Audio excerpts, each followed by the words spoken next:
selengkapnya.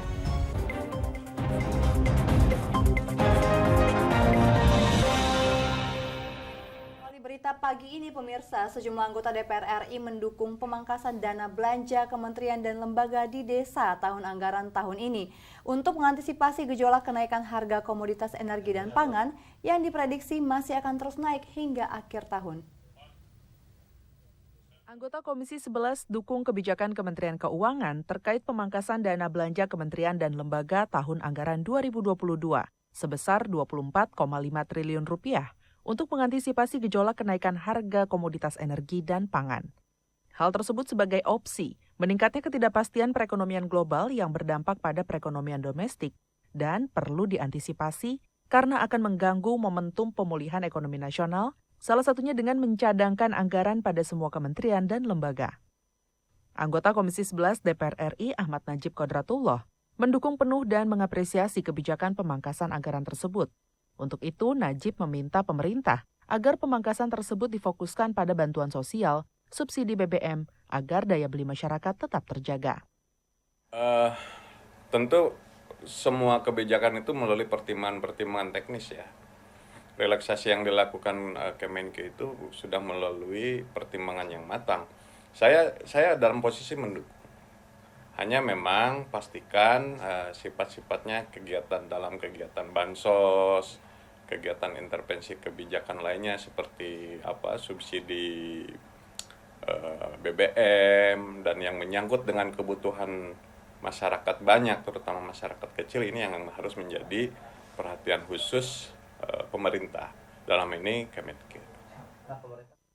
Sebelumnya, Menteri Keuangan Sri Mulyani mengatakan pemerintah telah merespon dampak kenaikan harga komoditas dengan menambah belanja subsidi dan kompensasi energi sebesar Rp350 triliun. Andri, TVR Parlemen, melaporkan. Dari Komisi 11 kita beralih ke Komisi 4 DPR RI pemerintah yang mengkritik penanganan wabah penyakit mulut dan kuku atau PMK yang dinilai gagal karena kini tercatat terus meluas hingga ke 18 provinsi. Komisi 4 DPR RI mengkritik respon pemerintah yang dinilai lamban dalam penanganan wabah penyakit mulut dan kuku atau PMK.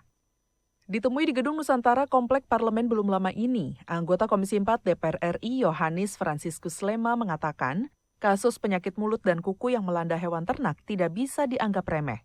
Pasalnya, penyebaran virus tersebut sudah semakin meluas ke 18 provinsi dan menginfeksi jutaan hewan ternak di Indonesia. Kemarin ketika rapat pada tanggal 8 Juni 2022, hanya 1 bulan lebih, itu sudah disebutkan ada di angka 14 juta. Kami Komisi 4 melihat bahwa ini adalah suatu peristiwa extraordinary. Karena extraordinary, maka penanganannya dan solusinya juga harus cepat, cekatan, dan juga pendekatannya juga harus luar biasa. Nah, ini yang belum kami lihat ya di Kementerian Pertanian.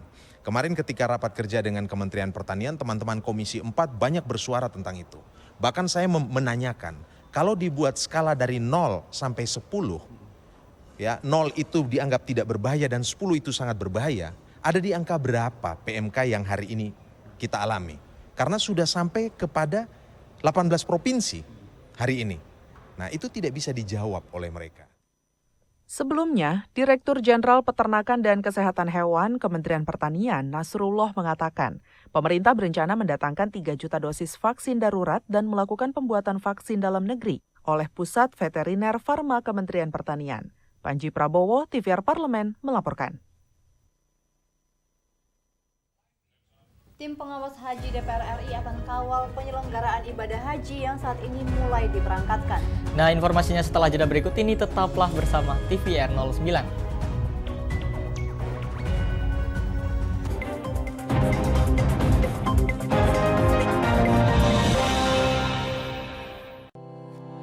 Tugas dan fungsi DPR RI sangat penting bagi negeri ini sebagai pengemban amanat rakyat. Namun tidak banyak yang tahu apa saja fungsi dan tugas dari DPR. DPR mempunyai 3 fungsi pokok, yaitu legislasi, anggaran, dan pengawasan. Ketiga fungsi tersebut harus dilaksanakan dalam kerangka fungsi representasi yang mengedepankan kepentingan rakyat berdasarkan aspirasi masyarakat dan untuk kesejahteraan rakyat. Dari fungsi legislasi, DPR RI mempunyai tugas dan wewenang untuk menyusun dan menetapkan program legislasi nasional bersama dengan pemerintah, menyusun dan membahas rancangan undang-undang, menerima rancangan undang-undang dari DPD, membahas rancangan undang-undang yang diusulkan oleh Presiden ataupun DPD, menetapkan undang-undang bersama dengan Presiden, menyetujui atau tidak menyetujui peraturan pemerintah pengganti undang-undang yang diajukan Presiden untuk ditetapkan menjadi undang-undang. Sementara, fungsi anggaran membahas dan memberikan persetujuan atau tidak memberikan persetujuan terhadap rancangan undang-undang tentang APBN yang diajukan Presiden, memperhatikan pertimbangan DPD atas rancangan undang-undang tentang APBN dan rancangan undang-undang terkait pajak, pendidikan, dan agama, menindaklanjuti hasil pemeriksaan atas pengelolaan dan tanggung jawab keuangan negara yang disampaikan oleh BPK, memberikan persetujuan terhadap pemindah tanganan aset negara maupun terhadap perjanjian yang berdampak luas bagi kehidupan rakyat yang terkait dengan beban keuangan negara. Dan fungsi pengawasan, melakukan pengawasan terhadap pelaksanaan undang-undang, APBN, dan kebijakan pemerintah, membahas dan menindaklanjuti hasil pengawasan yang disampaikan oleh DPD terkait pelaksanaan undang-undang mengenai otonomi daerah, pembentukan, pemekaran, dan penggabungan daerah, pengelolaan sumber daya alam dan sumber daya ekonomi lainnya, pelaksanaan APBN, pajak, pendidikan, dan agama. Terima kasih. Video ini dipersembahkan oleh TV dan Radio Parlemen, Biro Pemerintahan Parlemen, Sekretariat Jenderal, dan Badan Keahlian DPR RI.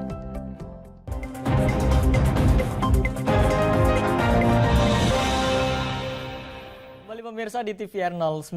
Wakil Ketua DPR RI Abdul Muhaimin Iskandar meminta seluruh pihak yang terlibat dalam penyelenggaraan ibadah haji di tahun ini dapat menjalankan perannya secara profesional, mulai dari penyelenggaraan hingga pengawasan.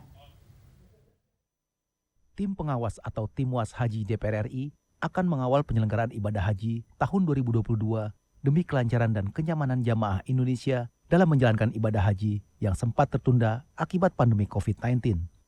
Wakil Ketua DPR RI Koordinator Bidang Kesejahteraan Rakyat atau Korkesra Abdul Muhaimin Iskandar meminta seluruh pihak yang terlibat dalam penyelenggaraan ibadah haji tahun 1443 Hijriah dapat menjalankan perannya secara profesional, baik dalam tahap penyelenggaraan hingga pengawasan. Dalam fungsi pengawasannya, Timwas Haji DPR juga menyoroti kinerja petugas haji agar bekerja dengan serius serta meminta kesiapan dari sisi teknis hingga memberikan pelayanan bagi jamaah pada saat kedatangan dan pelaksanaan ibadah haji sampai setibanya ke tanah air. Dan yang paling penting nanti adalah pada saat Arafah, tenda konsumsi harus dikontrol betul, tanggung jawab perusahaan-perusahaan di Saudi yang memfasilitasi dan sudah dibayar harus benar-benar kita awasi ketat supaya tidak ada keteledoran di dalam pelaksanaan yang sudah memang menjadi tanggung jawab mereka. Jadi pengawasannya mulai dari pemberangkatan, titik koordinasi penempatan jemaah haji di lokasi, kemudian perlindungan kesehatan, perlindungan kepada sarana dan prasarana, baik transportasi maupun yang lainnya.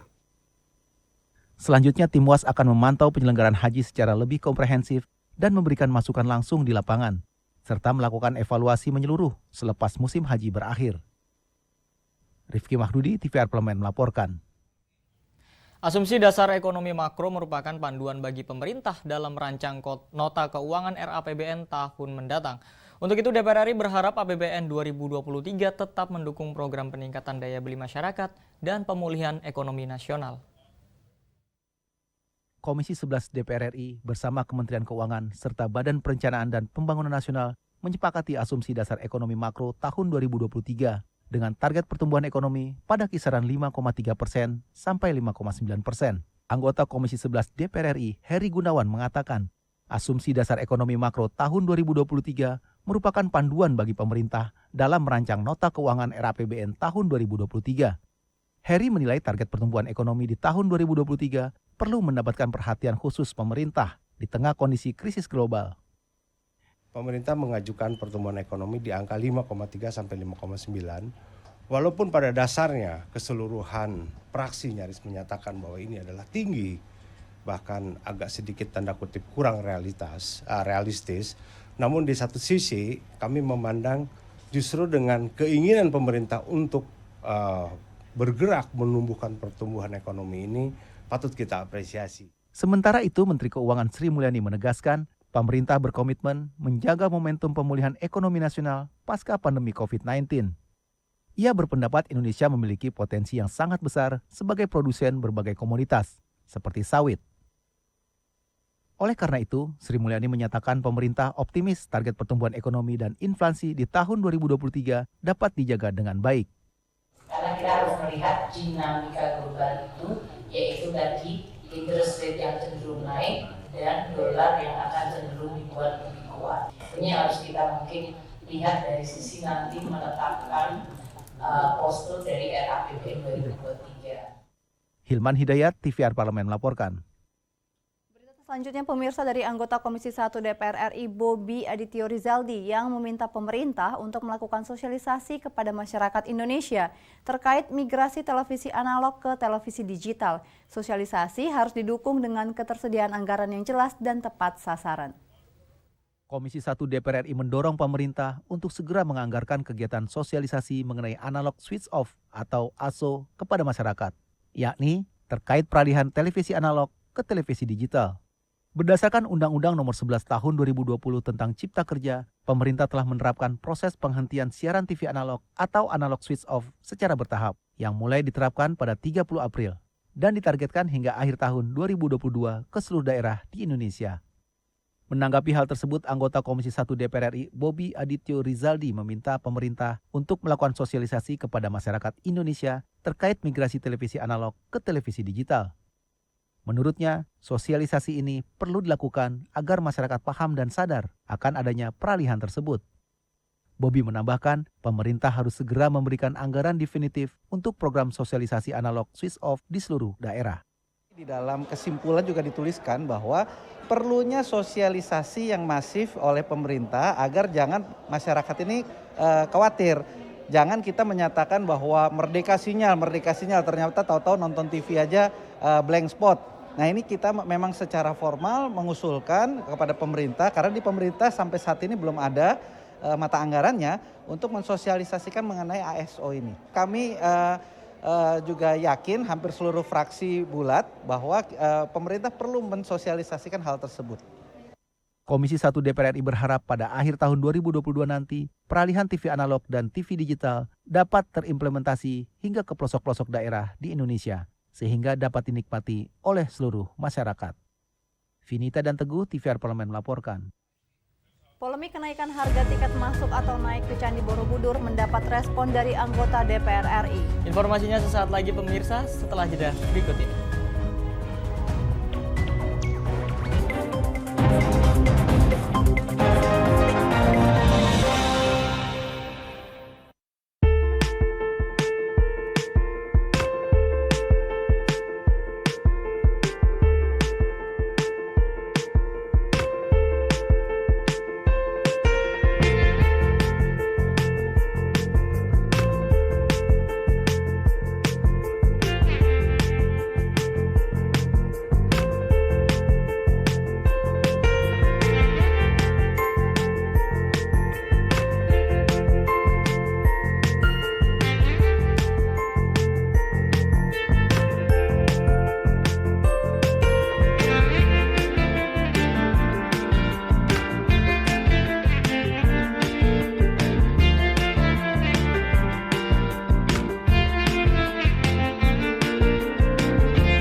Virus corona menjadi perbincangan dunia.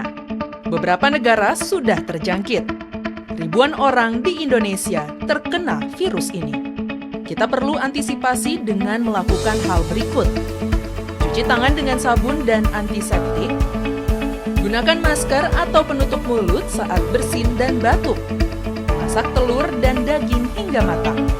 Hindari kontak dengan hewan. Tidak saling berjabat tangan. Tidak berinteraksi dengan penderita. Jika memiliki demam tinggi, batuk, pilek, gangguan pernafasan, sakit tenggorokan, dan letih lesu, segera periksakan ke dokter.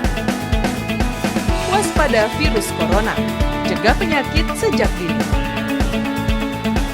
Dipersembahkan oleh TVR Parlemen, Biro Pemberitaan Parlemen, Sekjen dan DK DPR RI.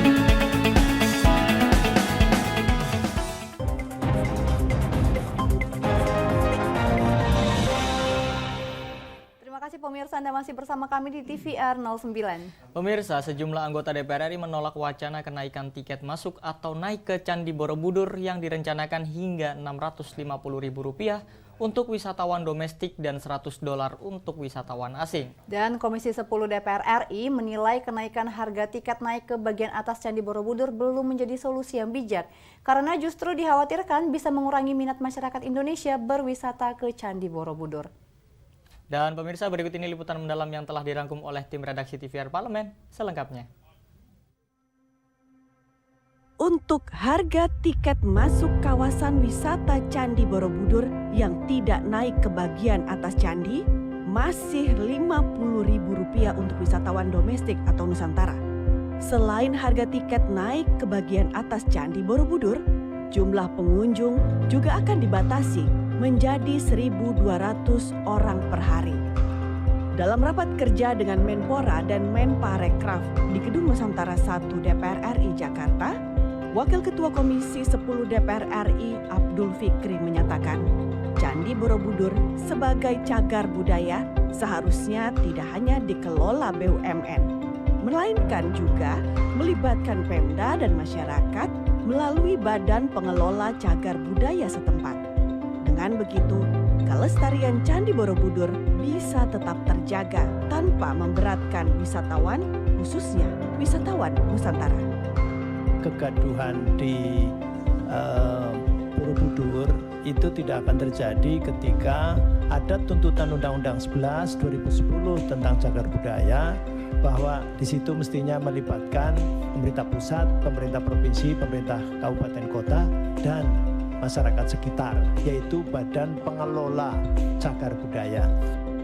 Anggota Komisi 10 DPR RI Sofyan Tan menilai wacana kenaikan harga tiket naik ke bagian atas Candi Borobudur merupakan bentuk diskriminasi terhadap masyarakat Indonesia dan akan menghambat generasi muda Indonesia mengenal dan melihat langsung salah satu kekayaan sejarah dan budaya Indonesia yang diakui dunia. Tidak lupa bahwa Indonesia punya sejarah yang hebat. Motifnya itu dulu, ya. Kalau motifnya itu berarti negara harus hadir. Tapi di lain pihak kita berikan satu harga yang tidak mungkin bisa dinikmati orang lain. Anggota Komisi 10 DPR RI Eliza Sa'adudin mengatakan kenaikan harga tiket naik ke bagian atas Candi Borobudur dikhawatirkan bisa mengurangi minat masyarakat Indonesia berwisata ke Candi Borobudur.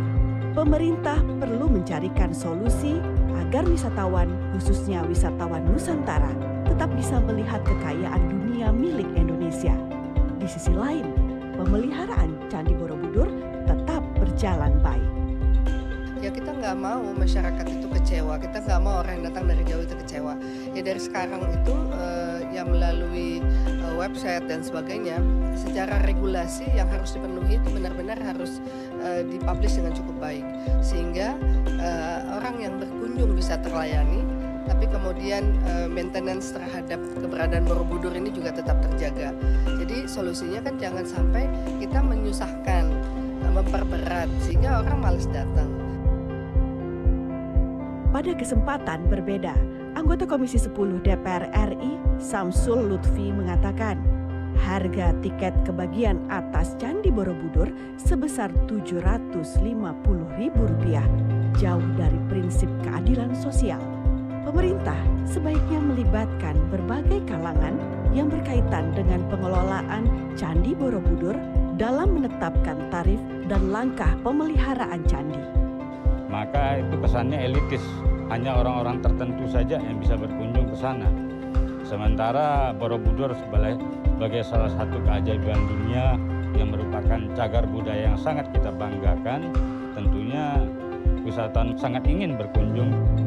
Menanggapi berbagai pro dan kontra publik maupun DPR RI, Menteri Pariwisata dan Ekonomi Kreatif Sandiaga Uno mengatakan, pemerintah akan mempertimbangkan aspirasi seluruh kalangan sehingga pelestarian Candi Borobudur tidak membebani masyarakat dan tidak mematikan pemulihan pariwisata dan ekraf di sekitar kawasan candi.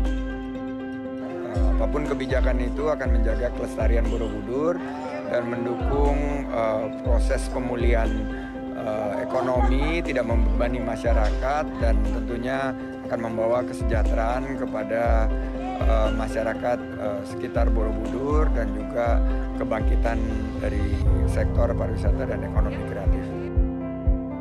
Meski begitu, Komisi 10 DPR RI mendukung rencana pembatasan pengunjung Candi Borobudur, terutama ke bagian atas candi. Misalnya, memberlakukan sistem shift maupun pendaftaran secara online lebih dulu. Pemerintah juga diminta memberikan pelatihan dan pembekalan terhadap para pemandu wisata di Candi Borobudur, sehingga setiap wisatawan menghargai kunjungannya. Tim Liputan TVR Parlemen melaporkan. Pemirsa, donor darah memiliki sejuta manfaat, baik untuk diri kita sendiri maupun orang lain yang sangat membutuhkan transfusi darah. Nah, informasinya sesaat lagi, jangan kemana-mana, pastikan Anda tetap bersama TVR 09.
Ingat selalu protokol kesehatan dengan melakukan 5M. Memakai masker, mencuci tangan pakai sabun, menjaga jarak, menjauhi kerumunan, membatasi mobilisasi dan interaksi.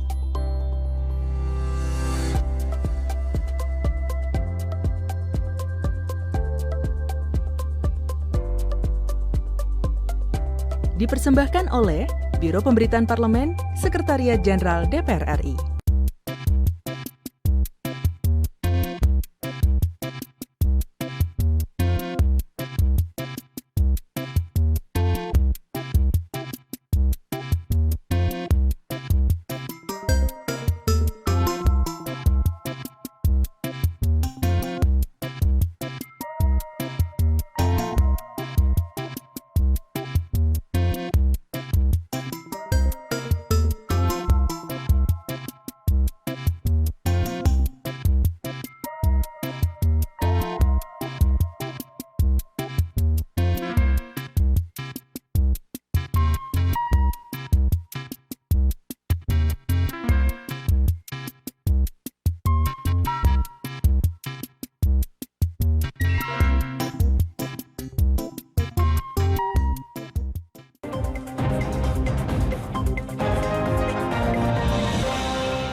TVR 09. Pemirsa, apakah Anda rutin melakukan donor darah? Jika belum, maka informasi berikut ini akan sayang untuk pemirsa lewatkan.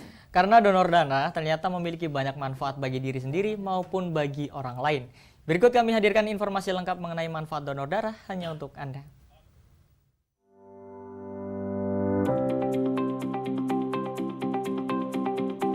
Pemirsa TVR Parlemen, kali ini kami sajikan kepada Anda informasi seputar donor darah. Eits, mau kemana tuh? Jangan takut dulu dong, karena mungkin pemirsa takut darah ya. Tonton dulu liputan berikut ini.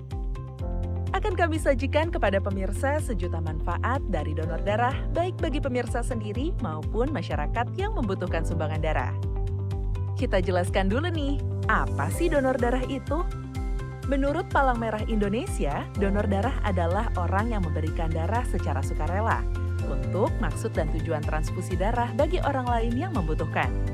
Semua orang bisa melakukan donor darah jika memenuhi persyaratan yang berlaku. Oh, begitu ya. Jadi, menyumbangkan sebagian darah untuk kemudian disalurkan kepada yang membutuhkan menjadi suatu sumbangan berarti loh untuk kehidupan sosial bermasyarakat. Tidak sulit loh persyaratan untuk menjadi calon pendonor darah. Masih menurut Palang Merah Indonesia, syarat menjadi pendonor darah antara lain sehat jasmani dan rohani, usia 17 hingga 65 tahun, berat badan minimal 45 kg, tekanan darah dan kadar hemoglobin sesuai ketentuan, dan jarak donor minimal 12 minggu atau 3 bulan sejak donor darah sebelumnya. Tapi ternyata pemirsa, tidak semua orang dibolehkan mendonor darah loh. Pemirsa dilarang mendonorkan darah jika terdapat kondisi-kondisi berikut ini.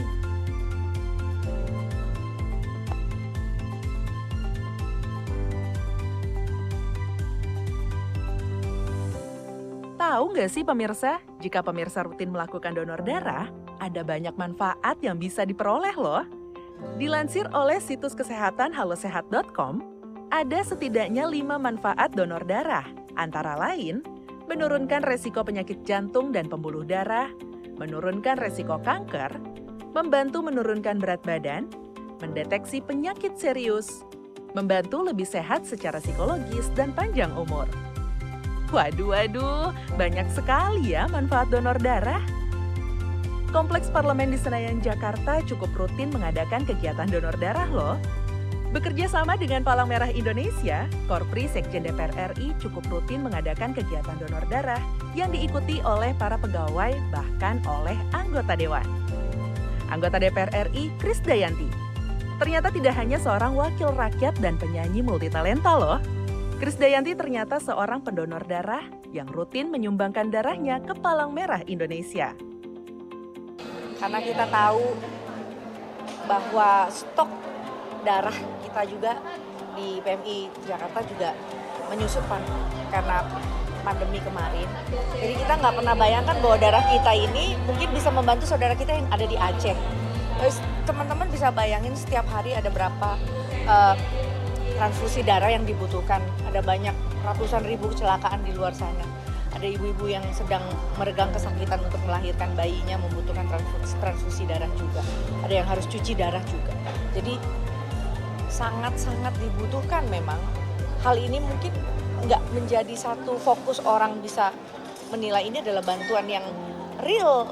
Secara morality, it's really humanity. Jadi hal yang sederhana yang sangat berdampak dan kita membutuhkan sekali darah yang memang kondisinya baik untuk saudara-saudara kita di luar sana yang sedang tadi saya bilang perlu transfusi darah, perlu ada kecelakaan di luar sana yang butuh darah. Dampak yang dirasakan untuk diri sendiri ini apa dari donor darah yang bisa menginspirasi mungkin? Betul. Jadi mungkin orang khawatir ya, yang namanya darah diambil itu pasti akan membuat lemes dan lain-lain. Jadi jangan khawatir, jangan panik. Lewat tubuh kita, lewat sumsum tulang belakang, ini akan menghasilkan darah baru sebetulnya.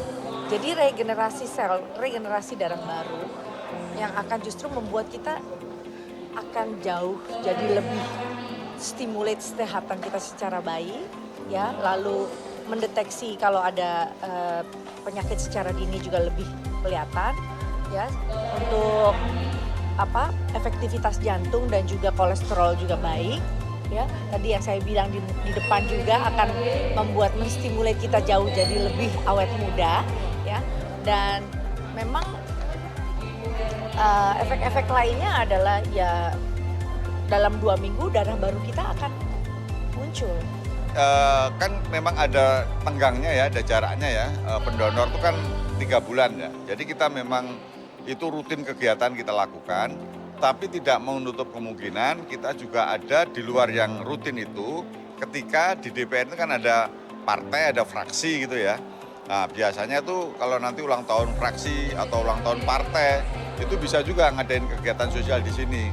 Sehingga nanti yang donor tuh bukan hanya yang bekerja, beraktivitas di gedung parlemen, tapi juga kadangkala anggota-anggota dari fraksi, dari partai, dari ormas, itu bisa ngambil juga di sini. Nah itu kegiatan itu biasanya malah lebih banyak itu yang hadir.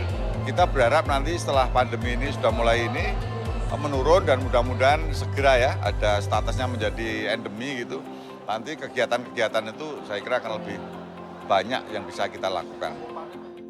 Nah, bagaimana pemirsa TVR Parlemen? Yuk kita rutin mengikuti kegiatan donor darah. Punya sejuta manfaat bagi diri sendiri dan juga untuk orang lain kan? Sampai jumpa di episode berikutnya. Dan pemirsa, di penghujung acara kami informasikan kepada Anda agenda DPR RI pada hari ini Selasa 14 Juni 2022. Untuk agenda yang pertama pada pukul 10 waktu Indonesia Barat, Komisi 4 mengadakan rapat kerja dengan Menteri Lingkungan Hidup dan Kehutanan. Kemudian Komisi 5 melakukan rapat dengar pendapat dengan Dirjen Pengembangan Ekonomi dan Investasi Desa, Daerah Tertinggal dan juga Transmigrasi.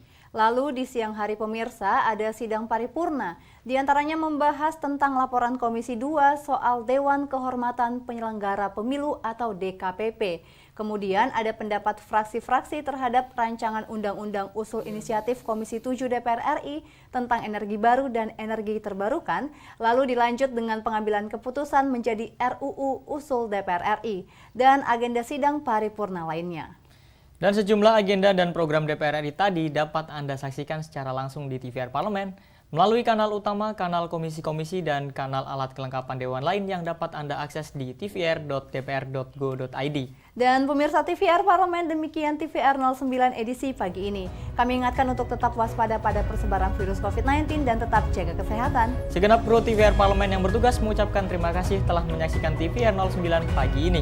Saya Alfat Rizky dan rekan saya Lisa Purba, sampai bertemu kembali di TVR 09 esok pagi. TVR Parlemen, Referensi Indonesia.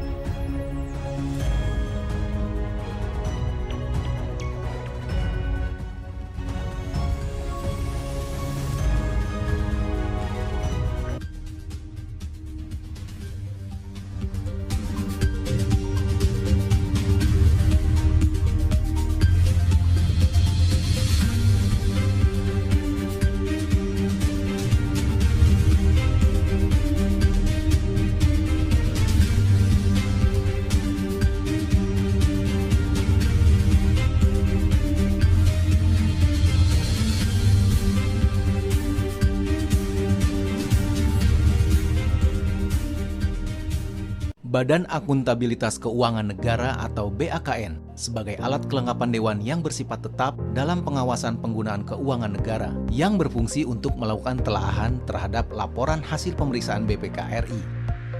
Keberadaan BAKN berkontribusi positif dalam pelaksanaan transparansi dan akuntabilitas penggunaan keuangan negara